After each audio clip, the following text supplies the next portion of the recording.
ഈ കേന്ദ്ര സർക്കാരിൻ്റെ അവഗണനാ സമീപനം കൊണ്ടാണ് കേരളത്തിന് ശ്വാസം മുട്ടുന്നതെന്ന് നിരന്തരമായി പറഞ്ഞുകൊണ്ടിരിക്കുന്നു. ഇന്നിപ്പോൾ സംസ്ഥാനത്തിൻ്റെ നിയമസഭ അത് ചർച്ച ചെയ്തു. സംസ്ഥാന സർക്കാർ ഒരു സമരത്തിന് തയ്യാറായി പോവുകയാണ്. ഇതുകൊണ്ടൊന്നും ഒരു കാര്യമില്ല, ഇപ്പം എന്താണോ നടക്കുന്നത് അതേ നടക്കൂ എന്നാണോ BJP പറയുന്നത്?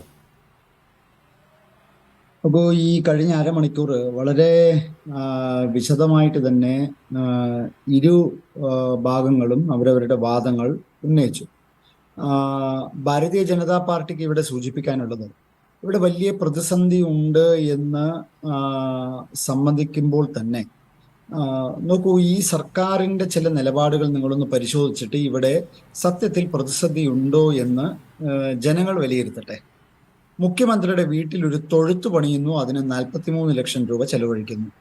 ഇന്ന് പുറത്തു വന്നിട്ടുള്ളൊരു വാർത്ത, ക്ലിഫ് ഹൗസിൽ കർട്ടൻ മാറ്റാനായിട്ട് 7 ലക്ഷം രൂപ ചെലവഴിക്കുന്നു. കർട്ടൻ മാറ്റാനായിട്ട്, ഒരു വീട്ടിൽ ഒരു കർട്ടൻ മാറ്റാനായിട്ട്, അതായത് സത്യത്തിൽ ആ പൈസ ഉണ്ടെങ്കിൽ പ്രധാനമന്ത്രി ആവാസ് യോജന പ്രകാരം ഒരു വീടും ഒരു മിച്ചം, ഒരു 2 ലക്ഷമോ 3 ലക്ഷമോ മിച്ചം ഉണ്ടാവും. 7 ലക്ഷം രൂപയ്ക്ക് കർട്ടൻ മാറ്റുന്നു. നവകേരള സദസ്സുമായി ബന്ധപ്പെട്ട് സർക്കാരിന് തന്നെ എത്ര പൈസ ചെലവഴിച്ചു എന്ന് അവർക്ക് പറയാൻ സാധിക്കുന്നില്ല. വിവരാവകാശ നിയമപ്രകാരം ഒരാൾ തിരുവനന്തപുരത്ത് ജില്ലാ കളക്ടറോട് ചോദിച്ച സമയത്ത് ഇന്നേ വരെ മറുപടി കിട്ടിയിട്ടില്ല. ആ ബസ്സിന് മാത്രം 1 കോടി രൂപ. ഹെലികോപ്റ്റർ വാടകയ്ക്ക് എടുക്കുന്നു, 80 ലക്ഷം രൂപ വാടക. ഇനി ഇതെല്ലാം പോട്ടെ, വിദേശ ടൂറ്, അതെല്ലാം ധാരാളം സംഗതികളുണ്ട്. മുഖ്യമന്ത്രിയുടെ സോഷ്യൽ മീഡിയ അക്കൗണ്ട് കൈകാര്യം ചെയ്യാൻ വേണ്ടിയിട്ട് ഒരു മാസം 6.5 ലക്ഷം രൂപ. ഒന്ന് ആലോചിച്ച് നോക്കിയുള്ളൂ. അതായത് ഒരു വർഷം 72 ലക്ഷം രൂപ മുഖ്യമന്ത്രിയുടെ ഫേസ്ബുക്ക് അക്കൗണ്ട്, ട്വിറ്റർ അക്കൗണ്ട്, അതേപോലെ തന്നെ ഇൻസ്റ്റാഗ്രാം എന്നിവ സോഷ്യൽ മീഡിയ പ്രൊമോഷൻ ചെയ്യാനായിട്ട് ഒരു മാസം 6.5 ലക്ഷം രൂപ എന്ന് വെച്ചാൽ കേന്ദ്ര സർക്കാരിനെ മോദിയെ പോലെ തുടങ്ങിയിരിക്കുകയാണ് പിണറായി വിജയൻ എന്നാണ് താങ്കൾ പറഞ്ഞു വരുന്നത്. എന്താണ്? കേന്ദ്ര സർക്കാരിനെ മോദിയെയും പോലെ തുടങ്ങിയിരിക്കുകയാണ്. മോദിയുടെ പടം വെച്ചിട്ടുള്ള സെൽഫി പോയിന്റ് സ്ഥാപിക്കാൻ സ്ഥിരം സെൽഫി പോയിന്റ് വേണ്ട 5-6 ലക്ഷം രൂപ അലോക്കേറ്റ് ചെയ്തിട്ടുണ്ട്. താൽക്കാലിക സെൽഫി പോയിന്റ് 1.5 ലക്ഷം രൂപ റെയിൽവേ സ്റ്റേഷനിൽ വളരെ അത്യാവശ്യമുള്ള കാര്യമാണ്. പിണറായി വിജയനെ പോലെ മോഡി ആരോടും കരയുന്നില്ല. അദ്ദേഹം അവിടെ നല്ല രീതിയിൽ അവിടെ ഭരണം കാഴ്ചവെക്കുന്നുണ്ട്.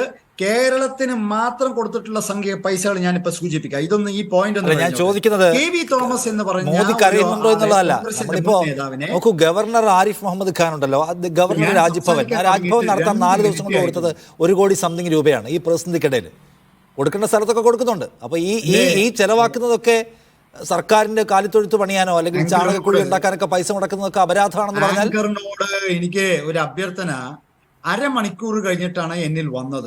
ഒരു 2 മിനിറ്റ് ഞാൻ മനസ്സിലാക്കുന്നു, താങ്കൾ പറയും.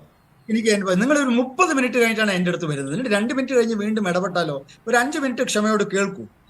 KV തോമസിനെ ഒരു മാസം ഡൽഹിയിലെ സ്പെഷ്യൽ റെപ്രസെന്റേറ്റീവ്, എന്തായിരുന്നു അതിന്റെ ആവശ്യം? KV തോമസിന് ഈ പറയുന്ന റിട്ടയർമെന്റ് കഴിഞ്ഞ് അദ്ദേഹത്തിന് പെൻഷൻ കിട്ടുന്നുണ്ട്. ആ പെൻഷൻ കൂടാതെ അദ്ദേഹത്തിനെ സ്പെഷ്യൽ റെപ്രസെന്റേറ്റീവായി ഡൽഹിയിലിരുത്തി ഒരു മാസം 4 സ്റ്റാഫ്, കാറ്, ഓഫീസ്, ചുരുങ്ങിയതൊരു 5 ലക്ഷം രൂപ ഓരോ മാസവും ചെലവഴിക്കുന്നു. ആർക്ക് വേണ്ടിയിട്ടാ? അപ്പൊ ഇവിടെ ശൈലജ ടീച്ചർ ഒരു വശത്ത് ഇത്തരത്തിലുള്ള സംഗതികളെല്ലാം പറയുന്ന സമയത്ത് സർക്കാരിന്റെ ദൂർത്ത് കാണാതെ പോകരുത്.